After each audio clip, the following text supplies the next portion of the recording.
Hello students, welcome to my video lecture. Students, आज के video lecture में हम NCERT exercise 8.3 of chapter introduction to trigonometry के numerical solve करेंगे।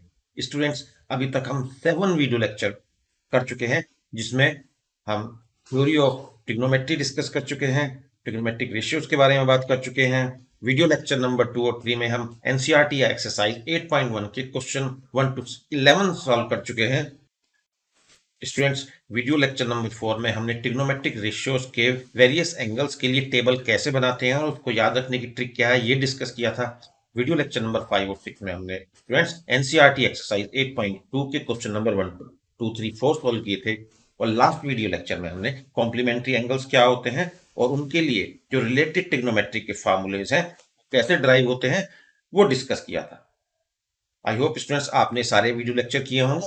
अगर किसी ने ये वीडियो लेक्चर्स नहीं किए हैं और डायरेक्टली इस वीडियो लेक्चर को देख रहे हैं तो मैं सजेस्ट करूंगा कि पहले आप पिछले वीडियो लेक्चर्स को जरूर देखें। तो आइए स्टूडेंट्स शुरू करते हैं एनसीईआरटी एक्सरसाइज 8.3। स्टूडेंट्स, अभी हमारे सामने है question number 1 of NCERT exercise 8.3 और हमें कहा गया है इवेल्युएट करें।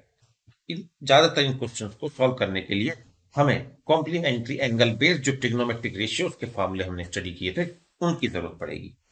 फर्स्ट क्वेश्चन के अकॉर्डिंग मैं आपको रिमाइंड कराना चाहूंगा, हमारे पास फार्मूला होता है sine 90 minus theta is cos theta and also cos 90 minus theta. आप 90 माइनस ए भी बोल सकते हैं, डजेंट मैटर, ए हो या थीटा हो, हमारा मतलब एंगल से है।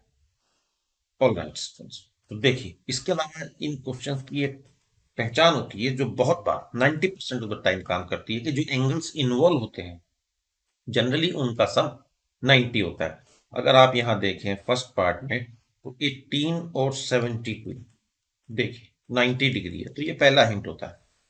अब इसमें से हम कॉस को भी चेंज कर सकते हैं और साइन को भी चेंज कर सकते हैं। तो हम लिख सकते हैं स्टूडेंट्स इस फॉर्मूले का यूज करते हुए सेकंड वन का sin theta, which means sin 18 degree. Sin 18 degree can be written as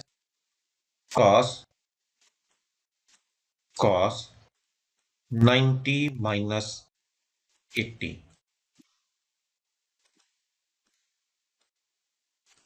and 19 minus 18 कितना होगा स्टूडेंट्स? ये होगा cos 72 degree. Hence sin 18 is 72 degree. अब देखिए इसे क्वेश्चन सॉल्व करने में हम कैसे यूज करेंगे। क्वेश्चन में हमें कहा था कि वैल्यूट कीजिए sin 18 अपॉन साइन cos 72 और sin 18 की जगह हम डालेंगे cos 72 डिग्री और डिनोमिनेटर में पहले से ही 72 डिग्री है, ये पूरा 1 पर जाएगा, हम डिवाइड करेंगे तो आंसर हमारा स्टूडेंट्स आएगा 1। Hence the answer to the part 1 is 1। आइए स्टूडेंट्स सॉल्व करते हैं सेकंड पार्ट। सेकंड पार्ट में हमारे पास 10 और कॉट। चेक करिए स्टूडेंट, 26 और 64 को ऐड करिए 90। Of course it is 90। तो यहां से हमें हिंट मिल गया है कि हम कॉम्प्लीमेंट्री एंगल्स, ये दोनों कॉम्प्लीमेंट्री एंगल्स है 26 और 64। तो हमने जो फार्मूले पढ़े थे based on the complementary angles उनका यूज कर सकते हैं। तो स्टूडेंट्स चलिए रिकॉल कीजिए, टेन और कॉट का क्या फार्मूला था। टेन का फार्मूला था हमारे पास 10 90 minus theta is cot theta and also cot 90 minus theta is 10। चलिए स्टूडेंट्स इनका यूज करते हैं हम। चलिए इस बार कॉट का चेंज करते हैं, तो कॉट ये फर्स्ट वन यूज करते हैं कॉट, किसी को भी ये चेंज कर सकते हैं, डजेंट मैटर, आंसर हमेशा सेम होगा। कॉट 64, कॉट 64 कितना लिख सकते हैं students? Is equal to 10 90 minus 64 and 90 minus 64 is 26, तो ये होगा 10 26। तो हमारे पास आ गया cot 64 इज इक्वल टू 10 26। अब इसे हम कहाँ सॉल्व करते हैं, पुट करते हैं। तो हमें इवेलुएट करने के लिए कहा गया था 10 26 अपॉन cot 64 और cot 64 की जगह भी हम क्या लिखेंगे 10 26, तो डिवाइड होगा 1 पे, तो आंसर हमारा कितना आएगा स्टूडेंट्स? आंसर हमारा आएगा 1। आइए स्टूडेंट्स अब सॉल्व करते हैं part 3 of the first question. cos 48 degree minus sin 42 degree. तो एक बार चेक कर लीजिए क्या ये कॉम्प्लीमेंट्री एंगल्स हैं। 48 plus 42 10, of course these are complementary angles, hence we can use the formulas based on the complementary angle। Sine और cos के फार्मूलों की जरूरत है, फर्स्ट क्वेश्चन में भी हम पार्ट में भी हमने यूज किया था। एक बार मैं आपके लिए फिर लिख देता हूँ। sin 90 minus theta is cos theta and cos 90 minus theta is sin। कोई भी यूज कर सकते हैं, तो चलिए किसको हम हटाते हैं। सपोज साइन को हटाते हैं, साइन को हम हटाएंगे तो हम यूज करेंगे सेकेंड वन। तो चलिए पहले इसको लिखते हैं। हम लिखेंगे sine 42 degree is equal to cos 90 minus 42 and 90 minus 42 कितना होगा स्टूडेंट्स 48। तो it comes out to be cos 48 degree. Hence हमारे पास एक रिजल्ट आ गया, sine 42 degree is equal to this. अब हमें क्वेश्चन में कहा क्या कहा है, क्वेश्चन में कहा है हमें निकालना है cos 48 माइनस साइन 42। स्टूडेंट्स ये सब डिग्रीज हैं, I am not just writing, otherwise आपको एग्जाम में, फाइनल एग्जाम में लिखने की प्रैक्टिस होनी चाहिए। तो cos 48 तो cos 48 ही रहेगा, और साइन 20 की जगह भी हम क्या लिख सकते हैं cos 48, क्योंकि जो रेड बॉक्स में लिखा हुआ है ये यहाँ से हमें मिल गया है, हेंस इसका आंसर कितना होगा 0।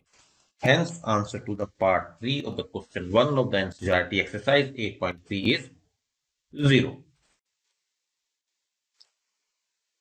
आइए स्टूडेंट सॉल्व करते हैं पार्ट 4, और ये सेक और कोसेक को डील करता है। और उससे पहले चेक करते हैं क्या ये कंप्लीमेंट्री एंगल्स हैं। 31 59 9 plus 1 10 carries 1 5 3 8। yes of course these are complementary angles। तो सिमिलरली हम कोसेक और सेक के लिए भी फॉर्मूला जानते हैं। कोसेक 90 माइनस से, इस बार मैं ए लिख देता हूं ताकि वो आपको बार बार ना लगे कि थीटा ही लिखना होता है, इज इक्वल टू सेक। और स्टूडेंट्स ये सारे कॉम्प्लीमेंट्री एंगल बेस्ड फॉर्मूले हमने वीडियो लेक्चर नंबर 7 में डिस्कस किए थे, which was our last video lecture, जिसका लिंक आपको डिस्क्रिप्शन बॉक्स में मिलेगा। अगर अभी तक आपने वो नहीं देखे तो एक बार देखिए और उन फॉर्मूले को याद भी रखिए। इसके अलावा कुछ फॉर्मूले और ट्रिग्नोमेट्रिक टेबल कैसे लिखी जाती है ये भी हमने डिस्कस किया था वीडियो लेक्चर नंबर 4 में।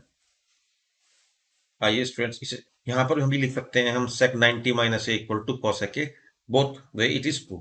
तो हम यूज करते हैं, यहाँ पर हम क्या लिखेंगे स्टूडेंट्स, हम लिख सकते हैं sec 59 degree is equal to cosec 90 minus 59 degree and it comes out to be 31 cosec 31। तो ये हमारे पास आ गया। आइए क्वेश्चन में देखिए क्या दिया है हमें। हमें क्वेश्चन में कहा है cosec 31 degree minus sec 59 degree. और 59 डिग्री के लिए हम जो हमारे बॉक्स में ऊपर लिखा हुआ है जानते हैं, हम लिख सकते हैं cosec 31। तो cosec 31 डिग्री माइनस, यहाँ भी क्या आ जाएगा, यहाँ भी हम लिख सकते हैं sec 59 की जगह पर cosec 31 माइनस हो जाएगा, कम्स आउट टू बी 0। तो the answer to the fourth part is also 0। I hope कि ये चारों पार्ट आपको समझ में आए होंगे। अगर आपको कोई डिफिकल्टी है या आपको लग रहा है कि लिटिल बिट आपको कम समझ में आए, तो मैं आपको सजेस्ट करूंगा कि आप वापस वीडियो शुरू करें, उसे पॉज करें, पहले खुद ट्राई करें, और नहीं होता है तो एक बार उसको फिर से देखें, डेफिनेटली आपको समझ में आएंगे। ये बहुत ईजी है। आइए स्टूडेंट सॉल्व करते हैं question number 2 of NCERT exercise 8.3। देखिए इस क्वेश्चन को ध्यान से स्टूडेंट्स, यहाँ पर कुछ आपको टर्म्स हैं। देखिए 48 डिग्री एंड 42 डिग्री। आइए चेक करते हैं क्या 48 और 42 कॉम्प्लीमेंट्री एंगल, अगर ये कॉम्प्लीमेंट्री एंगल होंगे तो इनका सम 90 होगा। Of course they are. Another pair is 23 and 67। चलिए इसको भी चेक करते हैं। 67 and 26 to 8 9, of course both are complementary angles. तो अब हम स्टूडेंट्स यूज करेंगे कॉम्प्लीमेंट्री एंगल की प्रॉपर्टी। मैं प्रॉपर्टी यहाँ आपको लिख के दिखाता हूँ क्या है हमारे पास। हमारे पास है students 10 90 minus theta is cot theta and cot 90 minus theta is 10। तो चलिए हम क्या लिख सकते हैं, हम लिखते हैं स्टूडेंट्स 1048। क्या होगा इसमें, कॉट 90 माइनस 48, तो ये किसके इक्वल आएगा, कॉट 42। All right, 1048। इसके अलावा हमें मालूम है 10 और कॉट को 1 अपॉन करके भी लिख सकते हैं, तो हम लिख सकते हैं 1048 इज इक्वल टू 1/1042। आइए स्टूडेंट्स, अब हम देखते हैं 1023। 1023 को हम क्या लिख सकते हैं, 1023 को हम लिख सकते हैं cot 90 minus 22, and 1023 is equal to cot 10 minus 3 7, 8 minus 67, और इसे हम फिर लिख सकते हैं 1023 is equal to 1/1067। All right students, all right students, और देखते हैं चलिए क्वेश्चन में हमें ये दिया हुआ है, देखिए क्वेश्चन में हमें ये दिया हुआ है और हमारे पास ये दो इंपॉर्टेंट रिजल्ट्स आ चुके हैं। तो चलिए 1048 की जगह हम लिख देते हैं 1042 इंटू, और 1023 की जगह लिख देते हैं 1/1067 इंटू, बाकी की दो टर्म हमारी क्या है, 1042 इंटू 1067, और ये हमने सिर्फ LHS साइड लिखी है। तो देखिए यहाँ 1 से डिवाइड होगा, ये भी 1 से डिवाइड होगा, पूरी इक्वेशन में हमें 1 बचेगा, which is equal to RHS, hence proof हमने शो कर दिया। जो हमें कहा गया था कि इस पूरे मल्टीप्लीकेशन को 1 प्रूव कीजिए। तो फिर से देख सकते हैं आप स्टूडेंट्स, हमने इसको कैसे सॉल्व किया है, वीडियो को वापस जाके आप देख सकते हैं, आपको डेफिनेटली समझ में आएगा। क्वेश्चन इजी था। तो आइए स्टूडेंट्स देखते हैं सेकंड क्वेश्चन का सेकंड पार्ट। आइए फ्रेंड्स सॉल्व करते हैं क्वेश्चन नंबर 2 का सेकंड पार्ट। हमारे पास है cos 38 degree into cos 52 degree minus cos 38 degree और sin 58 degree is equal to 0, ये हमें प्रूव करना है। तो एंगल्स हैं हमारे पास ये स्टूडेंट्स, तो देखते हैं क्या ये कॉम्प्लीमेंट्री एंगल्स हैं। 38 52 8 10 5 ऑफ कोर्स दे आर, और अगर हम माइनस के आगे देखें तो वहां पर 38 और 52 है, तो ऑफकोर्स सेम है एंगल्स है, सिर्फ उनके रेशियो चेंज हुए हैं, तो ये कॉम्प्लीमेंट्री एंगल्स है। तो यहाँ से हमें प्रूव मिल गया कि यस, एग्जाम में अगर ऐसा क्वेश्चन आता है, क्योंकि एग्जाम में आपको एक्सरसाइज नहीं लिखी होगी, आपको नहीं पता होगा कि एक्सरसाइज इस तरीके से, और ना ही एग्जाम में वो कहता है कि आप इस मेथड से सॉल्व कीजिए, वहां आपको खुद रिकॉग्नाइज करना होता है। और वहां पर आप कोई भी एक छोटा सा हिंट ये बता सकता है कि आपको क्वेश्चन कैसे सॉल्व करना है। तो यहाँ हमें हिंट मिल चुका है, हमारा जो हिंट मिला है उस पर हम ट्राई करेंगे इसको कि क्या हम कॉम्प्लीमेंट्री एंगल्स की हेल्प से इसे सॉल्व कर सकते हैं। तो आइए देखते हैं, साइन और कॉस है इन्वॉल्व है, और साइन और कॉस कॉम्प्लीमेंट्री एंगल्स होते हैं students. Sine 90 minus theta is cos theta, and cos 90 minus theta is sine theta. चलिए स्टूडेंट्स देखते हैं cos 38 को हम क्या लिख सकते हैं। cos 38 is equal to sine 90 minus 38, and cos 38 becomes equal to sin 90 minus 38 कितना होगा, 2 और 8 52।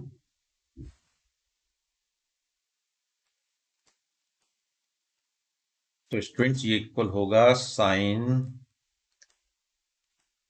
52। ओके, और अब हम करते हैं students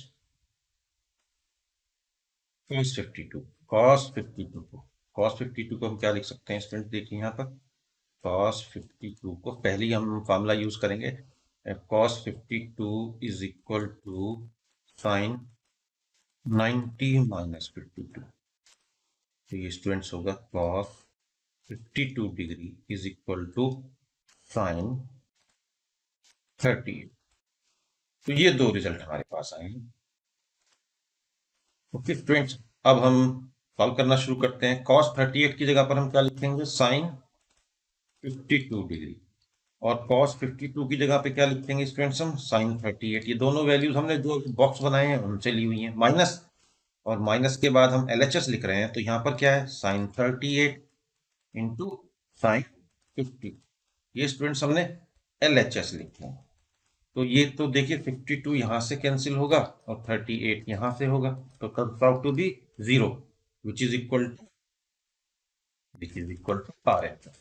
Hence we have proved, हमने शो कर दिया है सेकंड में कि इसका आंसर 0। ओके स्टूडेंट्स,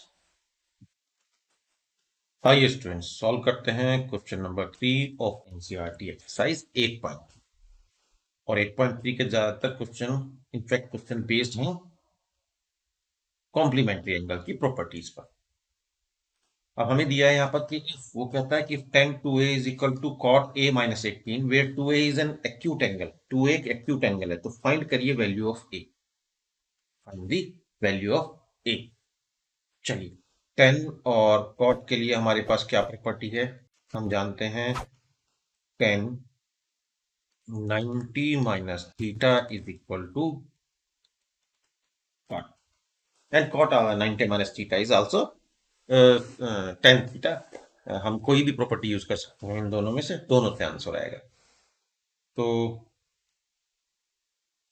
हम ये भी लिख सकते हैं cot 90 minus theta is equal to tan theta. In fact theta की जगह ए भी लिख सकते हैं, कि आपकी अपनी पर्सनल चॉइस है। ओके स्टूडेंट्स, चलिए हम यूज करते हैं सेकंड प्रॉपर्टी, ये वाला फार्मूला, और हम लिखते हैं tan 2a। थीटा की जगह हम क्या लिखते हैं, tan 2a, 2a becomes theta, तो ये किसके इक्वल होगा, ये इक्वल होगा cot 90 minus theta which is 2a। Okay student, तो ये बाई प्रॉपर्टी है, ये बाई प्रॉपर्टी हमने सॉल्व किया है, इसका हम प्रूफ भी कर चुके हैं। और हमें गिवन क्या है स्टूडेंट्स, हमें गिवन क्या है, हमें गिवन है tan 2a is equal to cot a minus 18 degree. अब देखिए इन दोनों इक्वेशंस की लेफ्ट हैंड साइड्स अगर इक्वल है तो ऑब्वियसली राइट हैंड साइड भी इक्वल होंगी, और राइट हैंड साइड्स इक्वल होंगी तो हम स्टूडेंट्स उसको क्या लिख पाएंगे, cot 90 minus 2a is equal to cot 18 degree. और हम जानते हैं इनको कैसे पढ़ते हैं बेसिकली, कि cotangent of 90 minus 2a is equal to cotangent angle 9a minus 18 degree. अगर कोट में इन एंगल्स की वैल्यू इक्वल है तो ऑब्वियसली ये एंगल भी इक्वल होंगे। ये बहुत बेसिक बातें हैं जो हमने वीडियो लेक्चर नंबर 1 में डिस्कस की थी स्टूडेंट्स। तो ये होगा 3a is equal to 108, and yes now it's a piece of cake for you, just divide करना है और आंसर होगा 36 डिग्री। यही हमसे कहा था। इसके अलावा उसने एक कंडीशन और दी थी कि 2a इज एक्यूट एंगल। क्या 2a एक्यूट एंगल है, चेक कर लेते हैं, ज्यादातर लोग इसे मिस कर देते हैं। 2a होगा 72, एक्यूट के लिए इसे 90 से कम होना चाहिए, तो क्या 72 90 से कम है, yes it is acute angle. हंस our answer a is equal to 36 is the correct and the perfect answer. Alright students, I hope कि आपको समझ में आ गया। आइए स्टूडेंट्स सॉल्व करते हैं question number 4 NCERT exercise 8.3। Chapter name is introduction to trigonometry. हमें कहा है कि if tan a is equal to cot b then prove that a plus b is a 90 degree. Okay, a plus b is equal to 90 degree. देखिए question में खुद ही वो answer दे रहा है आपको, खुद ही आपको हिंट दे रहा है कि a और b कॉम्प्लीमेंट्री एंगल्स हैं, तो कॉम्प्लीमेंट्री एंगल की प्रॉपर्टी यूज कीजिए। tan और cot से रिलेटेड हमें क्या प्रॉपर्टीज मालूम है, क्या फॉर्मूला मालूम है हमें स्टूडेंट्स, हमें मालूम है tan 90 minus theta is cot theta and cot 90 minus theta is tan theta। कोई भी यूज कर सकते हैं, ये आपकी मर्जी है। ओके, मैं कौन सी यूज करूं, चलिए पहले यूज कर लेता हूं, क्योंकि इधर cot b है तो मैं लिख दूंगा cot b is equal to what, as per the formula tan 90 minus b। ये बाय फार्मूला आया है, जो हमारे पास फार्मूला मैंने ऊपर लिखा है, और ये cot b equal to 10a, ये गिवन है मेरे पास, नहीं ये गिवन है, मुझे दिया हुआ है, मैं इसका यूज कर सकता हूँ और ये एक फार्मूला के बेस पे आया। तो लेफ्ट हैंड साइड अगर बराबर है दोनों फार्मूलाज की, तो राइट हैंड साइड भी बराबर होगी। तो ऑब्वियसली मैं लिख देता हूँ 10a is equal to 10 90 minus b, तो कॉमन सेंस है।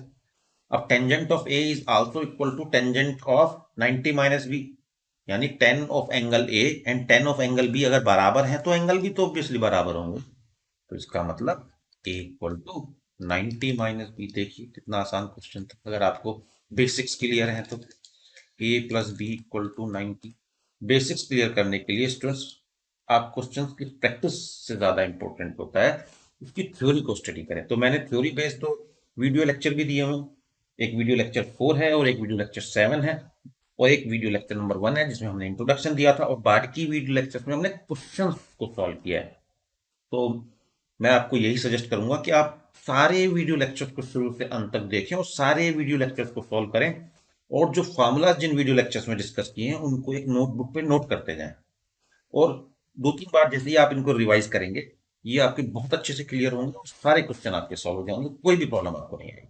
बिलीव स्टूडेंट्स, अगर आपको मेरे वीडियो लेक्चर पसंद आ रहे हैं और आपके लिए बेनिफिशियल हैं, तो मैं रिक्वेस्ट करूंगा कि आप मेरे चैनल को सब्सक्राइब करें, वीडियोस को लाइक करें और इसके लिंक को अपने फ्रेंड्स के साथ शेयर करें। Okay students, now we will meet in the next video lecture. Till then, good bye.